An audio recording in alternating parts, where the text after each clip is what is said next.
All right, I don't know what we just watched. I feel like I should wash my eyes out and I don't know, get a steroid shot after that horse shit. What are we doing? What are we doing? What is going on? I don't know. We're gonna try and talk about this. 3, 2, 1, yo. Horrible basketball. Once again, man, we're having this same conversation on a post-game show. Well, once again, they played like pure shit. Here we go. Their worst game of the year. This is like their third worst game of the year. God bless, dude. You're better off spending time playing Spider-Man 2 on the PS5 or some Baldur's Gate 3 on your PC or Sea of Stars, Mass Effect Legendary. You're better off doing something else than watching that shit tonight. That was garbage, infuriating. Like, share, subscribe, all that stuff. Nobody cares. This is what's so challenging about covering Razorback basketball this early in the year, because this is what you get. This is what you get. Early on in the year, they just look like garbage. They have these kind of games where it's like they just don't, they didn't step off the bus. They never left Fayetteville. Is Oklahoma at one point, what was their largest lead? Wasn't it 20 points? Are they that much better than Arkansas? Tonight they sure as hell were. Like, share, subscribe. This is infuriating. I don't know what else. I really just don't know what else to tell people this early on in the year who lose their minds and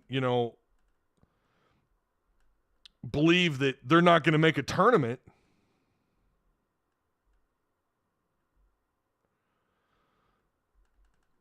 Like, when people say that, when people say, well, this team's not going to the tournament, yeah, it's too early in the year. It's way too early in the year to make that kind of, to say something like that. Way too early in the year. We're just now coming up on we're not even halfway through the month of December. Now, you don't have a whole lot of games left. You don't have a lot of games left on your schedule for through the month of December. We know there's some breaks in there. They've got Lipscomb coming up next on December 16th. They're going to play that one in Simmons Bank Arena. Arkansas away from Bud Walton Arena is very, very, I don't know. They just don't play good ball away from Bud. And yeah, they've lost to UNC Greensboro inside Bud Walton Arena. And who's apparently a pretty good squad, pretty good basketball team. All right, like, share, subscribe. Damn, Ty, why, oh, I don't know. No identity, no true leader, no established point guard, no established center.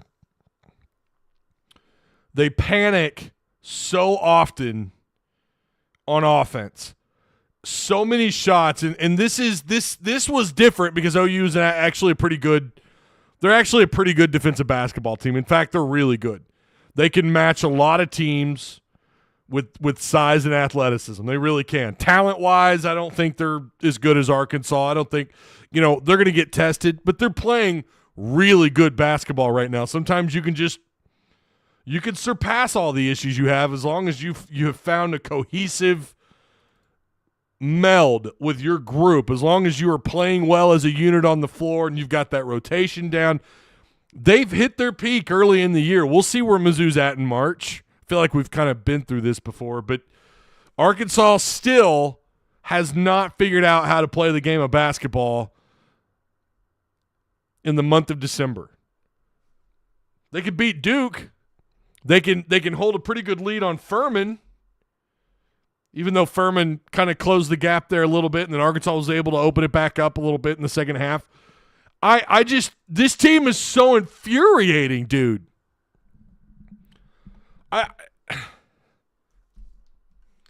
Musselman gets ejected. By the way, I don't know. It sounds like OU players were taunting the bench a lot, and nothing was being done about it until it was too late. Musselman lost his shit.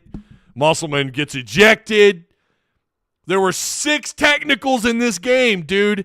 That doesn't happen very often. 6 technicals.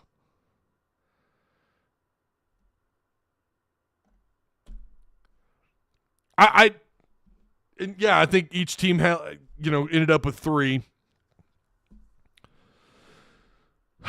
Lawson went from scoring 19 points to being an absolute non-factor, says JR. Steve Brindley says Arkansas sports has been disappointingly exhausting. I don't know how many people they've either made that comment in Discord. I've had those text messages, and those are the same things I'm hearing in DMs. Why are they so exhausted? Why can't they show up for these games? Why do they just disappear? By the way, Brazil should not have played today. Brazil should not have played. He might have been 100% healthy. He was not there mentally. This guy looked like he hesitated to do much of anything. Why was he playing? You don't need to look at a stats sheet. They weren't good. His numbers weren't good. He was very timid most of this game. Why did he play so much? We don't have a true point guard who can dish and shoot, says Arky56. I would say you get tired of the mediocrity. It's not even that. Like the way they played today. And yes, you have to give Oklahoma credit. This is a very, very good defensive team. And I know that makes Arky56 sick to his stomach for me to brag on Oklahoma. They're a good basketball team, dude. There's not very many undefeated teams left. Now, again, they've peaked. I think they've peaked really early. Oklahoma does not have a good reputation. We'll see what happens, again, come March. Get back to me on Oklahoma in March. Maybe they're better than I think. Maybe they've peaked and they're going to stay up there, right? Arkansas still just cannot consistently put together a good unit on the floor. Musselman getting ejected didn't help. I don't blame him for getting irate. I don't know if that's true that those Oklahoma Sooner players were taunting and the refs weren't doing anything about it. You've got to mail something into the NCAA to complain about the staff, this officiating staff. What the hell? Why were they not on top of this sooner? Should Musselman have kept himself in check? Listen, we have people in Discord who are saying, I don't like that. That's not good. Bro, at some point you got to stand up for your guys. At some point you got to stand up for your players. Do you want him to kind of chill a little bit? Sure. Okay. But you know what? I guarantee you those guys are thrilled. His players are thrilled that he stood up for him and said, this is getting out of hand. Did he take it too far? Of course he did. He got ejected. SEC play is going to be rough if guys, you're about to play teams that are much better than Oklahoma. I think so. You're seeing what the SEC, there's been some pretty impressive wins today. And an impressive loss, too. Alabama barely losing to Purdue. People are cheering about that. They played pretty damn good against Purdue, okay? Yeah, Arkansas beat them in exhibition. Alabama played them really well. I don't know what people are cheering about. Like, if Alabama plays that way the rest of the year, they're going to win the SEC, or they're going to be up there. They're going to be up near the top 3 in this league. Arkansas, I'm going to say it. This is the worst defensive unit Musselman has ever put on the floor. For this amount of time, again, it is still too early, but we typically start to see them find their identity on the defensive side of on the defensive side of the floor, and they haven't. It's just too easy to score on Arkansas. It's just too easy. Oklahoma, going over the numbers. Not a great three-point shooting team, by the way. 7 of 18, about 39%. Now, those aren't elite numbers, but those are pretty good. They're going to take those. Of course they are. They won 79-70. And by the way, this score does not tell the whole story.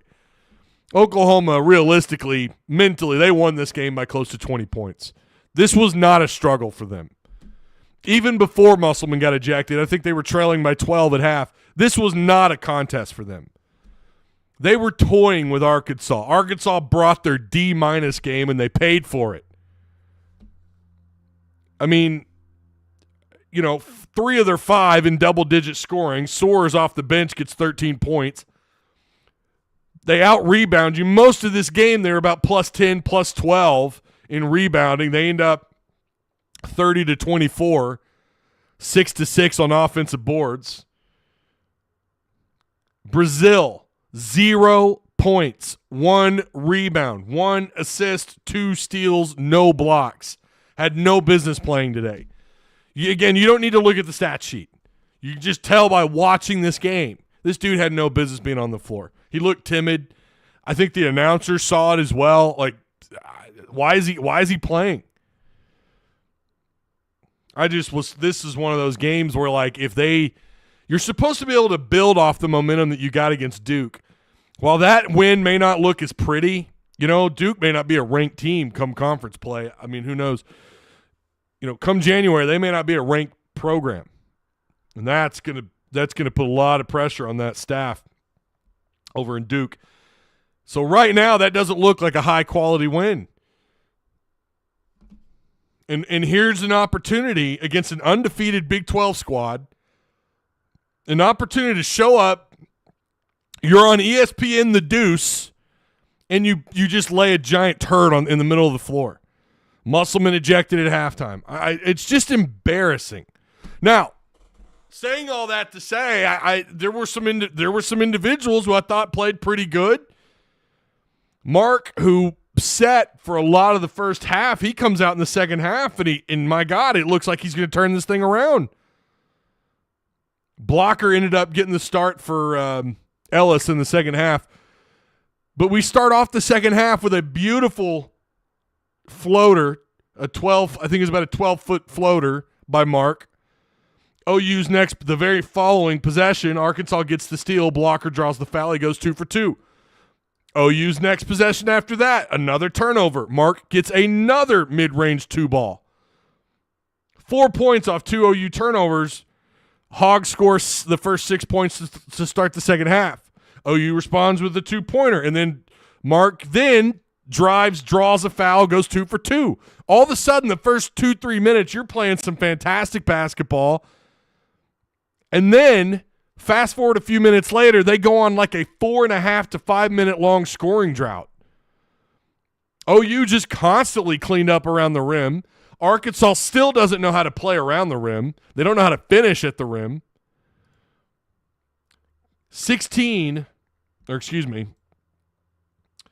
Arkansas ends up, let me pull this up if I can get the right. Arkansas goes 3 of 13 on layups. This is normal, right? This is pretty normal. Actually, I think that number's worse. Let's get this refreshed.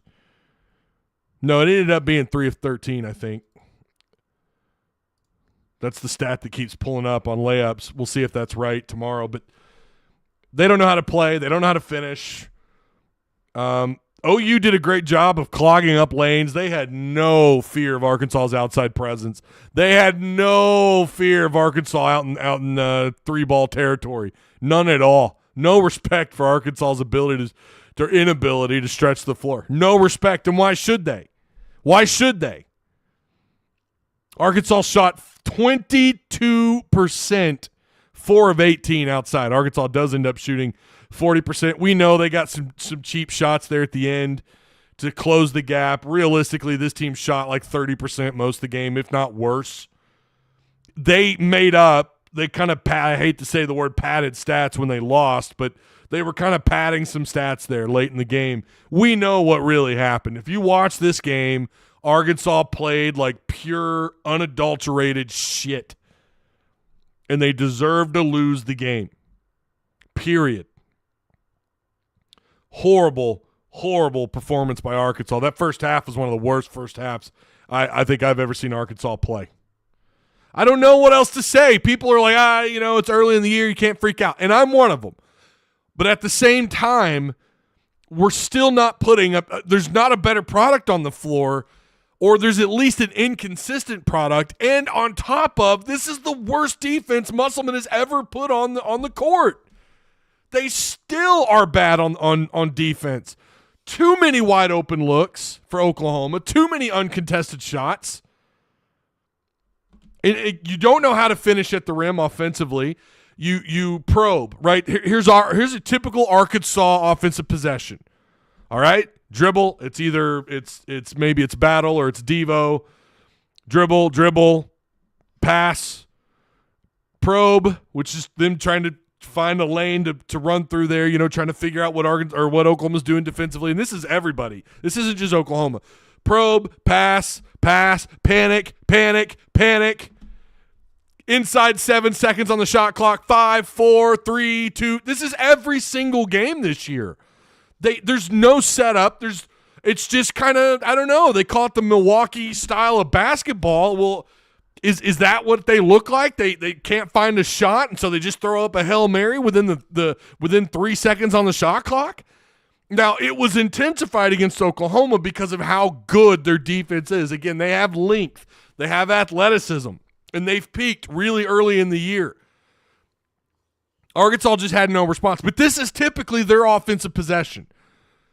They've been better, and that's what's crazy is they've actually been pretty good on offense this year.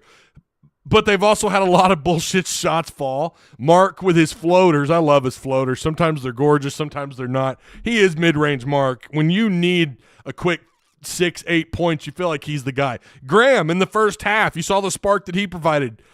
He had, in under 2 minutes, like 4 points, 3 rebounds, I think a block, and maybe a couple of steals or something within like 2 minutes, and then he vanished. And then he was on the bench. It's infuriating watching these guys play basketball this early in the year. But this is kind of normal. It's just I still think this is the worst defense he's put on the floor. And the question is how much – it feels like they've got a lot of work, right? It feels like they've got a lot of work cut out for them going into January. It doesn't get – I don't know that it doesn't get easier in conference play. I think there are probably several, or at least a couple, 2 or 3 SEC teams that you have left on your schedule that are as good or better than Oklahoma. I know we haven't started conference play yet, but you know what I'm saying. I think there's probably 2 or 3 teams in the SEC that are better than Oklahoma. Now, again, Oklahoma's undefeated. They'll probably say this is one of their better wins of the year, but you know what? They took care of business a couple times against some pretty high-quality opponents. Arkansas didn't show up, and it's you got to tip your cap to Oklahoma.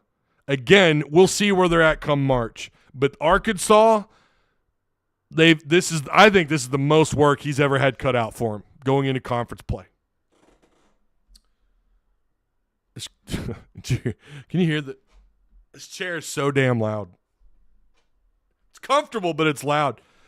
You guys tell me. Do you feel like this is probably one of his worst defensive teams he's put on the floor? Because I feel like it is. It's not to say they won't get it fixed. It's not to say that he won't make the proper adjustments. Musselman is Musselman after all. I don't like him. If you're going to get thrown out of a game, maybe wait until the final. Well, I don't know. When you're down 18 points in under 2-3 minutes, maybe then's when you want to get thrown out of a game. Our players are taking a big dump on our. Okay, I'm not going to. Devo is not being a lead on defense. Kopesky, I agree with you 110%. I have seen that dude get blown off. Simple dribble drives. It seems like every third or fourth possession he's getting beat right off the dribble. I just don't know what happened to him. His defense it's the worst he's looked. Is he playing hurt? Is there something going on that we don't know about? Why has he looked so mid at times playing defense out on the perimeter? I call it a Cleveland Oh, my gosh. I just don't even know what to say right now. It is bad. However, let's take a logical approach to this. Let's pull the emotions out. Let's pretend like we're, Purdue fans talking about Arkansas for just a second. Okay, humor me for just a second. Arkansas will probably get this figured out. Again, Oklahoma has peaked awfully early. They're probably one of the best defensive teams, maybe one of the best defensive teams in the Big 12. They certainly look that way tonight. I haven't watched them enough this year to say one way or another, but I've seen them play a little bit this year, and I saw them tonight. They certainly look like one of the best defensive teams that Arkansas's played for sure so far this year that Arkansas's faced off against. But if you're on the outside looking in, it doesn't have to be Purdue. I don't care. Name anybody. Arkansas will likely get this figured out. They have experience. They have talent. They've got it all. It's a typical, other than last year, it's a typical Musselman team where they've got really good talent. You got a guy in Brazil who, again, did not look 100. Well, I mean, he looked 100%. He didn't play 100%. I think there was a mental gap there for him tonight. I don't know that he was putting his all into it necessarily. But you feel like they're going to figure this thing out. They have length. They've got great athleticism. They have a possible lottery pick in Brazil. We've seen Graham absolutely ball out. We've seen Lawson have some good moments and some good games this year. They've got the pieces, and they've got the staff. Musselman, again, I just think defensively they play, even maybe offensively too, a lot, especially when they're up against a team that can crowd the lanes like Oklahoma was able to. You've got a lot of individuals, and that, I think, is a part of the problem. They're not consistent. They're not consistent. You look at their assist to turnover ratio. It seems like nobody. Like you look at some of the passes. Like Devo will just throw the ball to a spot, not to a player, hoping someone's there, and it ends up sometimes someone bails you out. You just see silly mistakes. You see, and it'll happen back-to-back possessions. They just have these wasted offensive possessions. And it feels like it's one guy versus 5 on the floor. Or maybe two guys. Maybe two guys are on the same page, but nobody else is. They play like a bunch of ones, or that's not the right. They play like a bunch of individuals. They don't play like a team. They have not. It's games like this that really exploit that. A team like Oklahoma has the ability to exploit those issues that Arkansas has, especially on the offensive end of the floor. It's just beyond frustrating. And I don't know what to tell people when they ask me, like, well, how would you compare them to past teams? It's about the only thing I could say is this is the worst defense that he has put on the floor so far.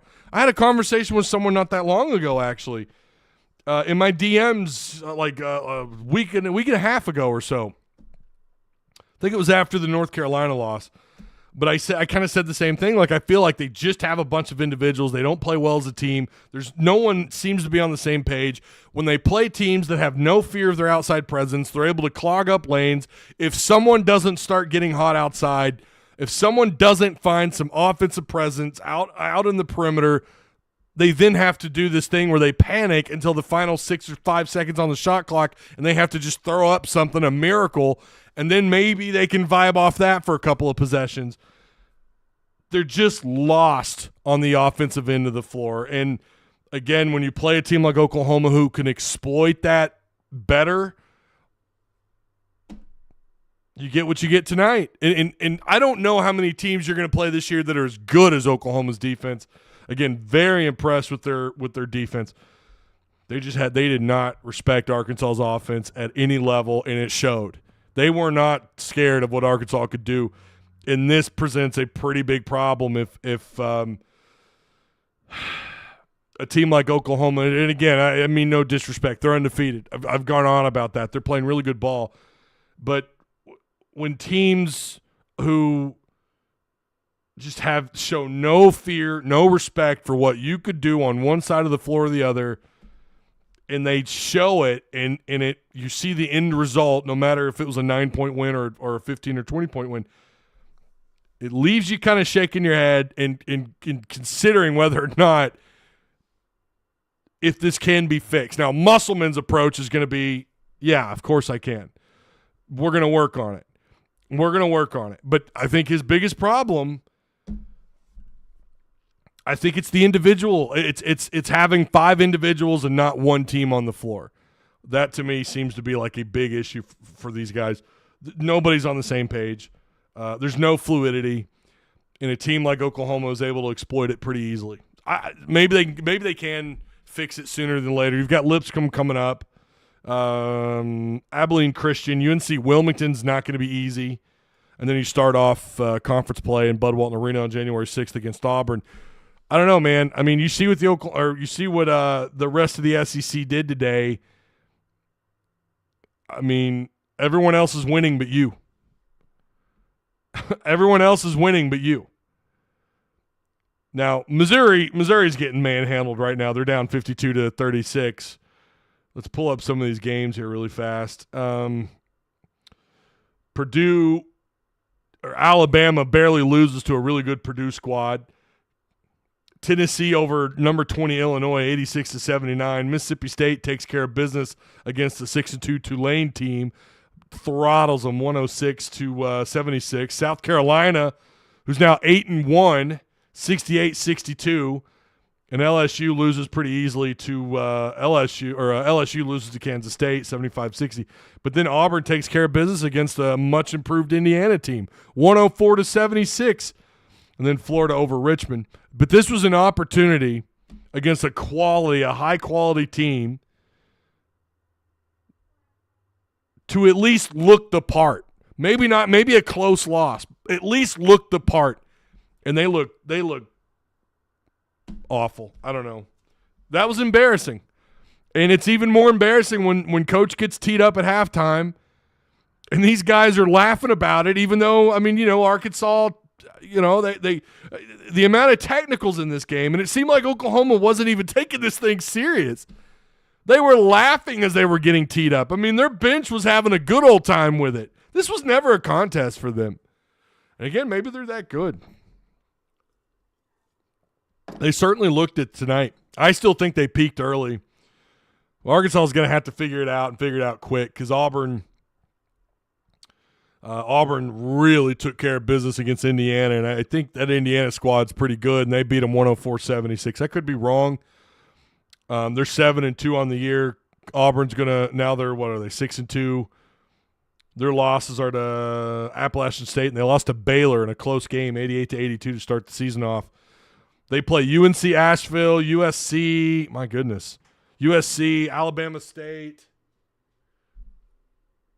Chattanooga, Penn, and then Arkansas before they play the Hogs on the 6th.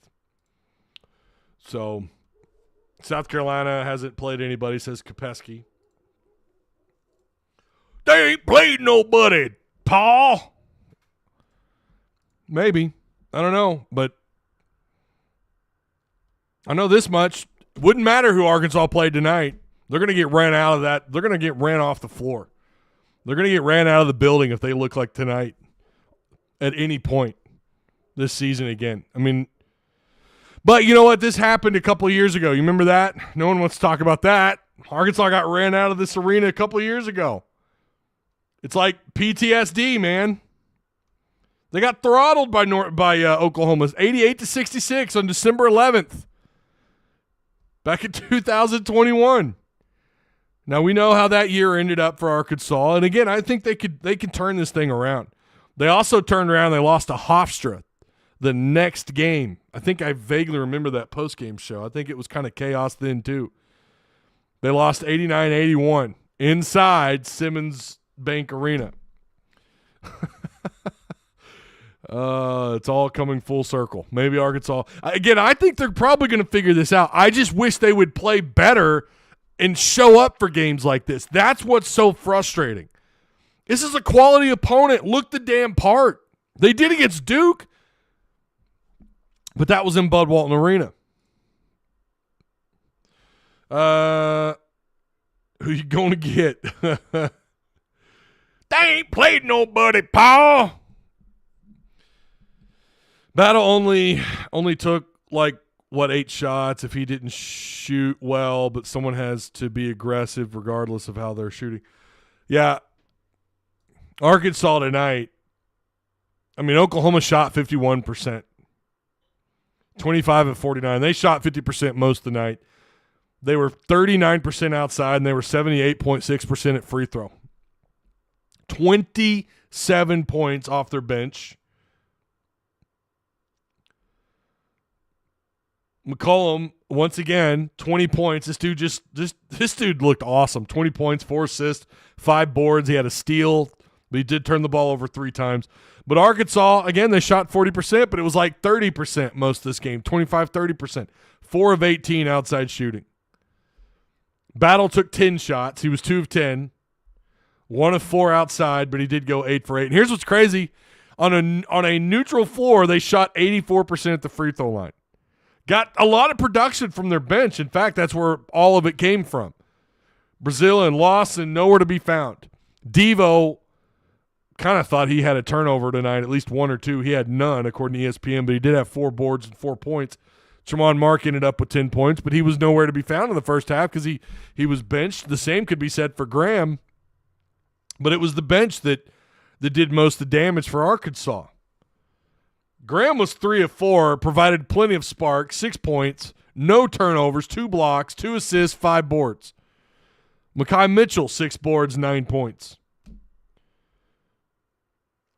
But like I said, right now they play like a bunch of individuals. I don't see a team on the floor. There's just not much here that's exciting, and that's what sucks. Arkansas fans want something to be excited about.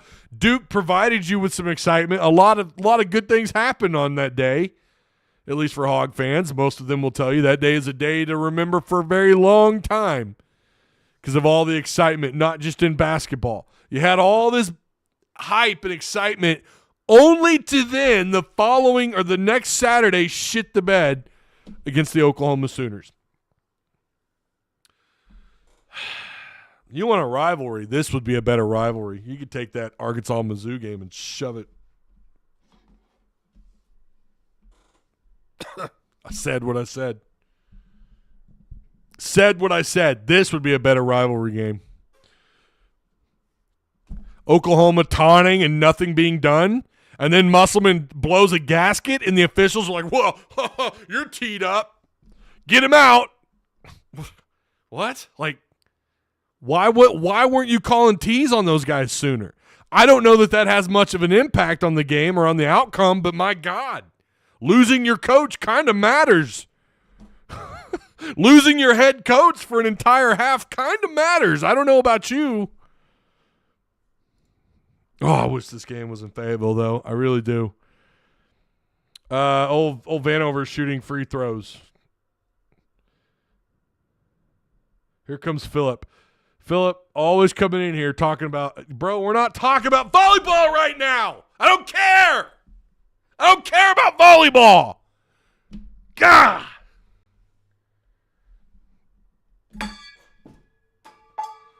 Stop talking about volleyball. I don't care. God.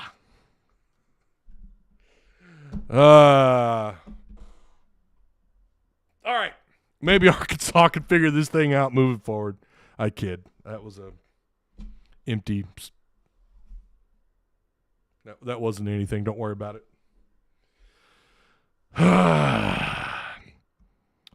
No reason to panic, though. Lipscomb and Abilene Christian, UNC Wilmington up next. December 16th, they'll play Lipscomb in North Little Rock. By the way, for you Central Arkansas people, that might be a pretty good game. I don't know. If they play like tonight. Well, it looks like another year Muss will have this team playing like it should just before the tournament. Until then, we'll look like a bunch of losers. I mean, they did beat Duke, Steven. I mean, it's not – they beat Duke. They beat Furman.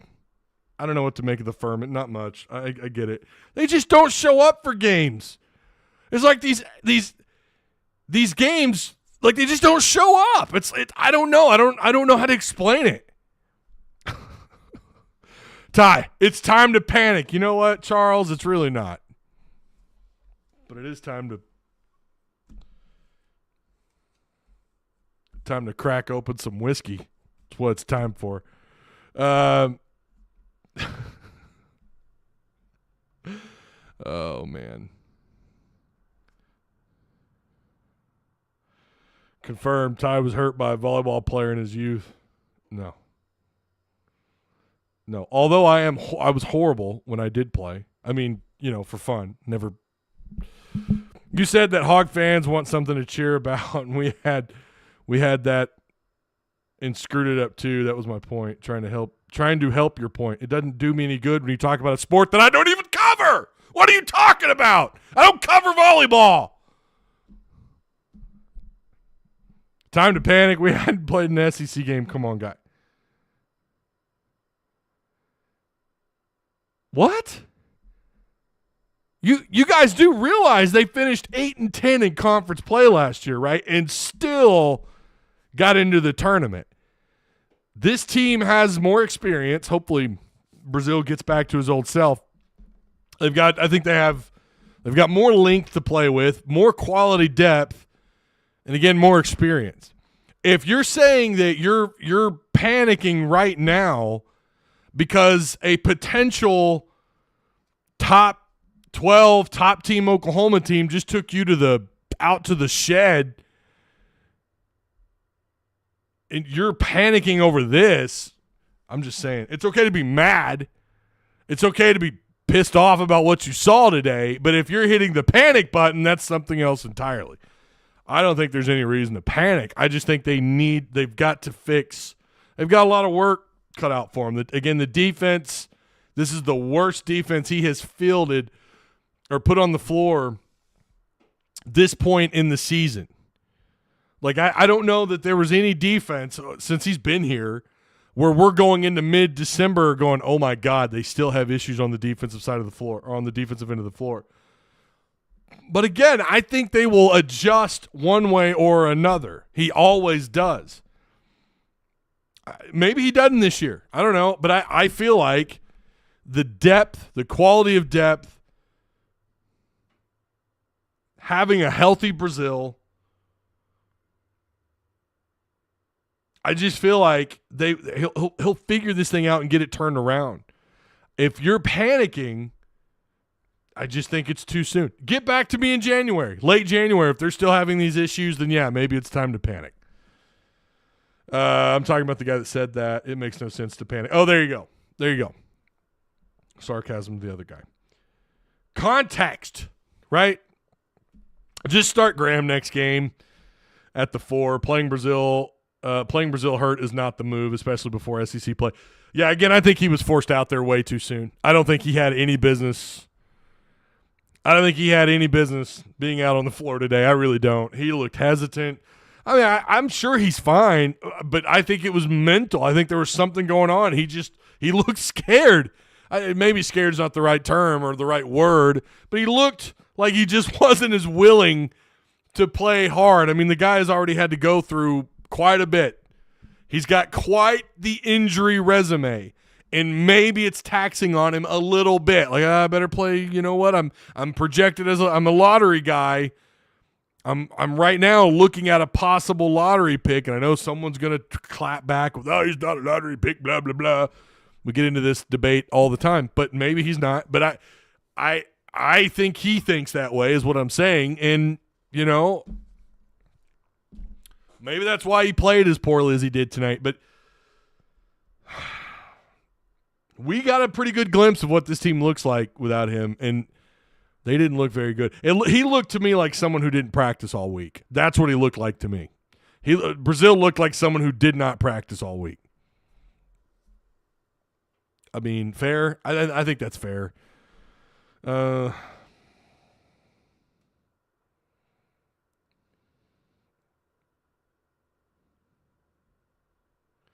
don't know what you're saying. Ty, we are going to be a home team only, road games we hurt. Again, that's not unheard of. There are plenty of teams that struggle to win on the road in SEC play, in any conference play. It's not easy to go on the road and get wins. It's not. And in this league, with the legendary arenas we have in this league that can get as loud as they do, it's really hard. You're going to put a lot more pressure on yourself at home than you probably will on the road, because it becomes more of a chore to find wins on the road than it does at home. You're expected to win at home. Those are the games that can hurt you. Those are the games when you lose. Remember, we talked about this last year, losing some of these home games. We thought, oh my God, they can't even win at home. They're not going to make the tournament. A lot of teams struggle to win on the road. They're going to have to find some, and I agree with that. They're going to have to. They're putting themselves. That's the proper part of this conversation is what are they putting themselves into come January and February? In other words, they have lost these games that start to, you start racking up the L's. All of a sudden, you're putting more pressure on yourself come January and February and then into the beginning of March. You're putting more and more pressure to win more of these type of games on the road. That's the real part of the equation here that matters the most. And they've lost, and you've still got games you could lose. You still got games before conference play, that you could lose. So you just with every one of these, that's the argument that I think you could make that's valid. Like, oh, no, they lost to Oklahoma. Bro, Oklahoma might end up being a top 3 seed team. Right now, they're probably going to get a pretty big boost up to the 5 or 6 seed, even though it doesn't mean shit. It doesn't mean anything until March, or until late March, until, Lenardi, until we really start. When it really starts to matter in late February going into March. Doesn't mean shit right now. But Oklahoma, if they haven't if it's beyond peaking, if this is just who they are and they're going to play this way the rest of the year, you lost, you played like shit, whatever. What hurts is you did this you look like absolute cheeks when you went in that in the Bad Boy Mowers battle for Atlantis. You looked horrible. You got one win over Stanford, then you lost to Memphis and North Carolina. You have the loss to UNC Greensboro. They start racking up, and you still have Lipscomb and UNC Washington, who you're going to have to keep an eye on. UNC Wilmington's pretty good. I haven't kept up with them in the last week or so, but they've already got a pretty good win on their resume. Boy, they'd certainly like to walk into Bud Walton Arena and do what UNC Greensboro did, and I think they're fully capable of doing that. Lipscomb's not a joke either. I think they're projected to go into the tournament. But the more of these you lose, you're putting more pressure on yourself come January and February. I always say this. In conference play or going in or coming out of non-conference play, most years Arkansas's actually done okay, right? So we used to always say, well, if you play poorly in January, you're going to pay for it in February, meaning you're going to have to win games you have no business winning, which means winning at Knoxville, winning inside Rupp Arena, winning at Florida. I'm talking about years before, right? Winning at Mizzou or whatever, like later on in the year. Of course, they play both the Mizzou games semi-early in conference play, but you get what I'm saying. You're applying more pressure. That is a valid argument. You shouldn't – I'm pissed off because they just don't show up for these games. These neutral site big-time games. They just don't show up for them. They haven't this year. They damn sure haven't this year. Again, you go back to their loss to Memphis and North Carolina in the Battle for Atlantis tournament. They don't show up for these damn games. They'll own Duke inside Bud Walton Arena, but you're kind of expected to win that game. It's Bud Walton Arena. It's the biggest game Bud Walton maybe has ever had outside of the victory over Auburn. Who cares? They were number one. Who cares? But still, it was a big moment. I get it. It was a big game. They could win those games, but when it comes to neutral side or road games, they just don't show up. They look like this. They look like pure shit, and it sucks to see it. And also, fans are looking to be excited about something. This kind of game, you win, it's like, okay, now we're on a 3-game win streak. We know they've turned this thing around. We're seeing consistency, and yet here we are. So now you're putting even more pressure on yourself. You can't lose any of these next 3. And again, that's another thing. I would argue these next 3 games are just as, or if not more important than what happened today. Can't lose. Got to win out. And then you got to get prepared for January 6th when you take on Auburn. Point blank, period. Did Ellis disappear? Ellis did not play very well. Ellis continues to make me wonder why he gets the kind of minutes he gets. I mean, he just vanishes. 1 of 4. He's 50% outside. He was 1 for 2, 2 for 2 at the free throw line, 5 total points. Turned the ball over twice. No boards, no assists, no steals, no blocks, nothing. I don't get. Just don't give him. Why is he getting minutes? What does he do? Maybe it's his defense. I don't know. Sometimes I catch myself just watching Devo on defense. I take my eyes off of anybody else. Or I'm watching like what they're doing down in the paint, seeing them get boxed out. They absolutely got owned in the rebound department tonight for sure. I just don't know why Ellis gets the minutes he gets. I really don't. All right, that's going to do it. I'm done. Going to rest my voice, get ready for Monday. We're expecting some transfer portal news for football. We're going to talk about that on Monday. We're going to get that all straightened out. It's a funny thing. Being a fan of college athletics, right? It's a constant emotional roller coaster ride. Arkansas fans had a really big high last week. They were on one, man. We were way up there. And now we're coming down here. They need a win in the portal. Need to start turning that thing around. I don't know what's – we're going to get caught up on Monday. We know Taylen Green is in town, the quarterback out of Boise State. I believe he's in town. Is that right? Yeah, he's in town. He's on a visit, so we'll see if they can see what happens there, and we'll get all caught up on Monday. So, yeah. Now there's going to be some. We're going to have a little bit of a break off and on. We know they play the 16th. We got pretty big gaps here. The 16th, the 21st, and then the 30th, and then the 6th. So we've got some big gaps. So just make sure you're subscribed and you hit the notification bell. We're all frustrated. Today was frustrating. I just wish they would show up for these. This is a good team. The difference between this year and last year's Oklahoma or the year before that, this is probably the best team that they've had on the floor in a while. And it's like, yes, a meaningful win, and they just shit the bed. So we'll see. We'll see what happens. What's up, Richard Reed? How are you? You saw them read well. Not much of it. Not a whole lot of rebounding. All right, I'm going to crack open some whiskey. And I don't have a cigar to smoke, but I'm going to crack open some whiskey. I don't know.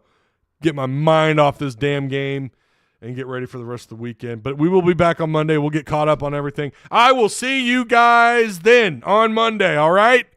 Don't know what time, but I'll be live. It'll probably be later on in the day unless there's big news that happens earlier. Okay? All right. I'll see you on Monday. Have a good rest of your weekend.